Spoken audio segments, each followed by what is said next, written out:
ఐదవ రోజు సోమవారం పారాయణ ప్రారంభము. శ్రీ సాయిబాబా భక్తులు. ఓం విఘ్న వినాశాయ సాయినాథాయ నమః. శ్రీవత్స వక్షసం శ్రీశం శ్రీలోలం శ్రీకరగ్రహం శ్రీమంతం శ్రీనిధిం శ్రీడ్యం శ్రీనివాసం భజే నిశ్యం. 3 పర్యాయములు పఠించవలెను. ఓ దివ్య మంగళ స్వరూప సాయినాథ, నా 4 రోజుల పారాయణమును ముగించుటకు చక్కని అవకాశం ప్రసాదించావు నాయన. అదేవిధంగా ఇన్ని రోజులకు నీ అనుగ్రహంతో బ్రహ్మి ముహూర్తంలో నాకు మేల్కో వచ్చినట్లు కరుణించావు. ఈ పవిత్ర సమయంలో నిన్ను అంతరంగమున స్మరించే నిర్మల నిశ్చింత ఏకాగ్రత బుద్ధిని ప్రసాదించావు. అంతకంటే ఈ జన్మకు నాకు ఏమి కావాలి తండ్రి? మనస్సును ఇంద్రియములను వశమునందించుకొని దుష్టులకు కూడా అభయము ప్రసాదించే కరుణామయ్య.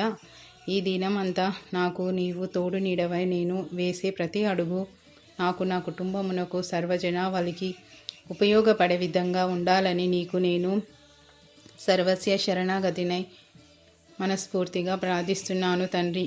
ఓం సమర్థ గురు సాయినాథాయ నమః 3 సార్లు. శ్రీ బాబావారు నా భక్తులు ఎంత దూరమున ఉన్నప్పటికీ పిచుకగాలకు దారం కట్టినట్టు ఈడ్చినట్టులా వారిని షిరిడీకి రాగెదను అని వాగ్దానము చేసెను. ఆ విధంగా మరొక్క పిచుక హరి సీతారాం దీక్షిత్ ఉరఫ్ కాకా సాహెబ్ దీక్షిత్ బొంబాయికి చెందిన ప్రసిద్ధ లాయరు. అతనికి కీర్తి ధనము పుష్కలంగా కలవు, కానీ మనశ్శాంతి లేదు. అతడు నానా సలహా ప్రకారం బాబాను దర్శించెను. తదుపరి కాలంలో కాకా సాహెబ్ బాబా సన్నిధిలో ఆనందంగా గడిపెను. కాకా సాహెబ్తో అంత్యకాలమున నిన్ను విమానములో తీసుకొని పోయేదను అని బాబా వాగ్దానము చేసెను. మహాత్ముల వాకు నిజమై తీరుతుంది. 1926 సంవత్సరము జూలై 5వ తేదీ అతడు హేమండపంత్ రైల్లో ప్రయాణం చేయుచు బాబా కథలో ముచ్చటించుకొనుచు ఏ బాధ చెందక సాయిబాబాలో లీనమయ్యేను. మేఘశ్యాముడు అనే భక్తుడు మకర సంక్రాంతి దినమున బాబాకు అభిషేకము చేయదలచెను. బాబా అంగీకరించలేదు, కానీ మేఘుడు వినిపించుకోలేదు. చివరకు సాయి తలకు మాత్రమే అభిషేకించుటకు సమ్మతించెను. అంతటా మేఘుడు సంభ్రమాశ్చర్యములతో భక్తి పారవశ్యంతో హరా గంగే అనుచు సాయి శరీరం అంతయు అభిషేకించెను. కానీ బాబా తల మాత్రమే తడిసి శరీరము తడవకుండుట చూచి ఆశ్చర్యపోయేను. అతని భక్తి శ్రద్ధలకు సాయి మెచ్చుకొనిరి. మేఘుడు గొప్ప శివభక్తుడు. అందుచేతనే వాని చేత బాబా త్రిశూలము గీయించి లింగము కానుకగా ఇచ్చి అతని నమ్మకమును స్థిరపరచెను. చాలా సంవత్సరములు మేఘుడు బాబాను సేవించెను. అతడు 1912వ సంవత్సరంలో కాలము చేసెను. బాబా ఇతడు నా నిజమైన భక్తుడు అని పలికెను. శ్రీ సాయిబాబా వారి ప్రియమైన భక్తులలో ఎంబి రేగే ఒకరు. అతడు చిన్నతనం నుంచి భక్తితో సంధ్యావందనము, గాయత్రి మంత్రము నియమనిష్టలతో చేసేవాడు. ఇతని ఇష్టాదైవం గోవాలోని శాంతా దుర్గాదేవి.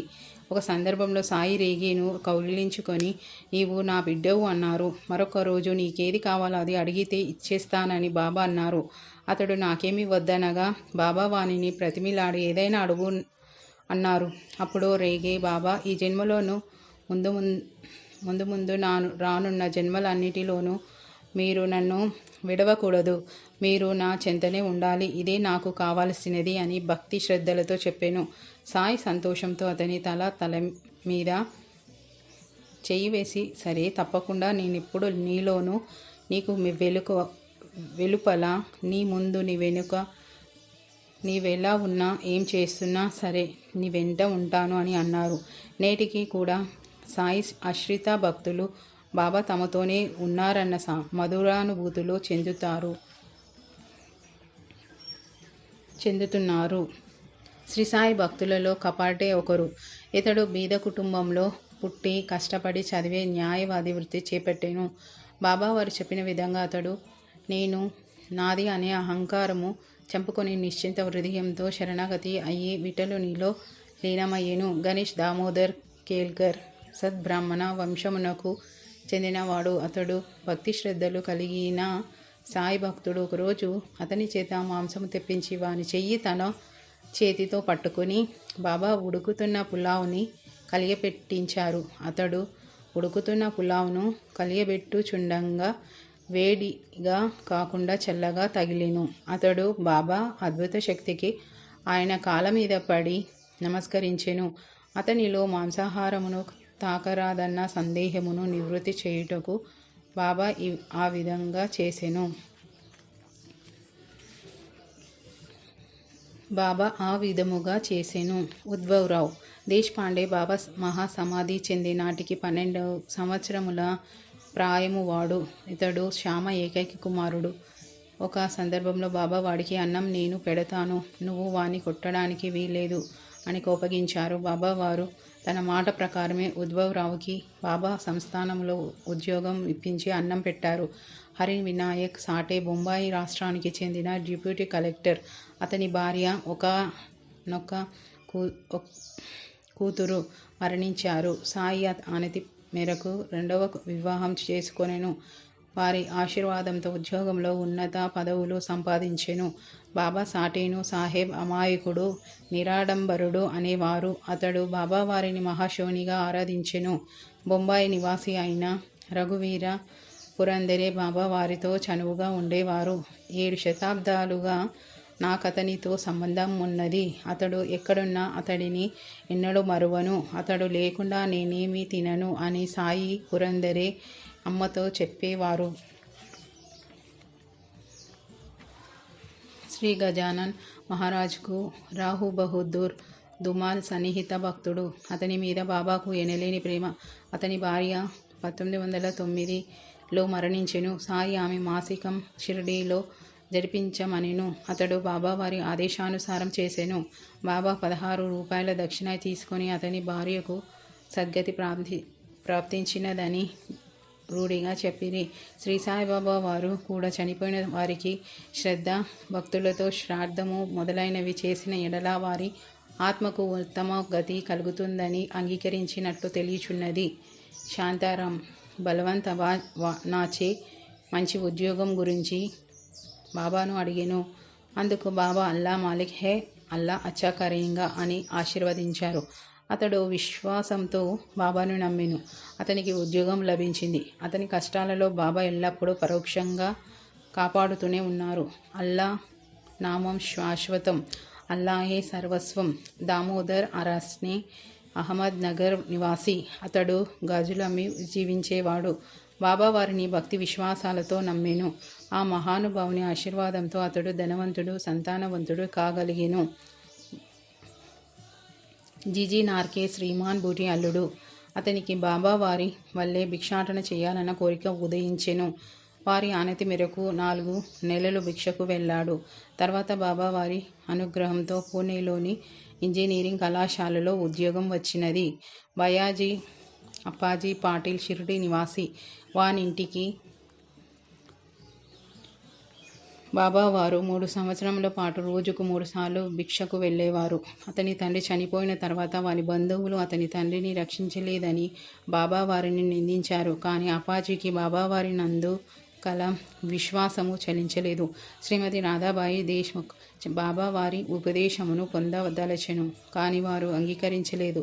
అందుచేత ఆమె ఉపవాసము చేయుట మొదలు పెట్టెను. అప్పుడు ఆమెతో బాబా తల్లి, నా గురువు నాకే మంత్రము ఉపదేశించలేదు. సంపూర్ణ విశ్వాసంతో గురువును ఆశ్రయించుము. గురువు సర్వము చెయ్యువాడని నమ్మి గొప్పతనము గ్రహించి ధన్యురాలవు కమ్ము అని ఉపదేశించిరి. బాబా వాకులు అమృత తుల్యములని భావించి ఆమె ఉపవాస దీక్షను విరమించెను. శ్రీమతి తార్కాండ్ అనే భక్తురాలికి విపరీతమైన పార్శ్వపు నొప్పి బాధలు బాబా వారి అనుగ్రహంతో తీరిపోయినవి.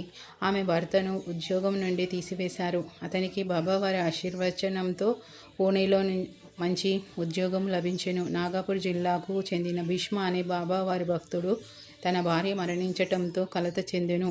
సాయి కృపా కటాక్షముల వలన అతడు శ్రీ సాయినాథ సగోను వాసన అనే గ్రంథమును రచించెను. హేమండ్ పంత్ అల్లుడు జనార్దన్ గల్వంకర్. అతనికి బాబా వారి మీద పరిపూర్ణ విశ్వాసం కలదు. శ్రీ బాబా వారు మహాసమాధి చెందిన తర్వాత బాబా వారు స్వప్నంలో నీకేమి కావాలి అని అడిగారు. అందుకు అతడు, నాకు మీ దివ్య ప్రేమ మాత్రమే కావాలి అని చెప్పాను. నీకది లభిస్తుందని బాబా అభయమిచ్చారు. అతడు బాబావారి దివ్య ప్రేమను సంపాదించి ధన్యమైన జీవితంను గడిపాను.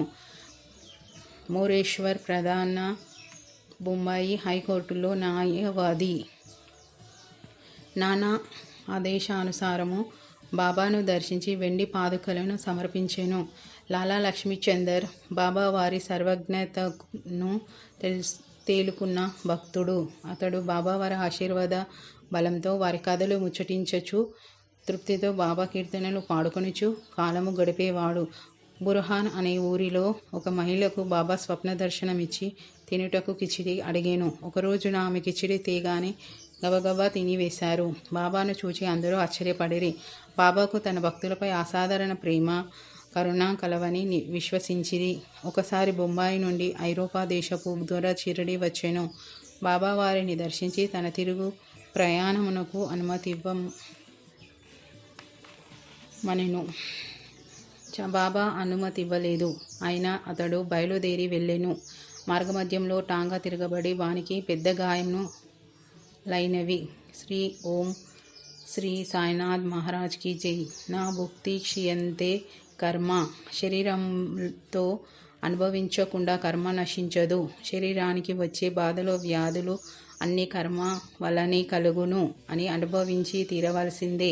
అప్పుడే కర్మ తొలగిపోతుంది. కానీ సద్గురువు సేవ వలన, దైవ ప్రార్థన వలన కొంత బాధ నివారణ కలుగును. ఈ దివ్య బోధనలను అనుసరించే నిన్ను సమర్థ సద్గురువుగా ఆశ్రయించాను. నాకు నీవే తల్లివి, తండ్రివి, గురువు, మిత్రుడు, హితుడు, సకుడవు. నాకు ఈ ప్రపంచంలో నీవు తప్ప వేరెవ్వరు లేరు తండ్రి.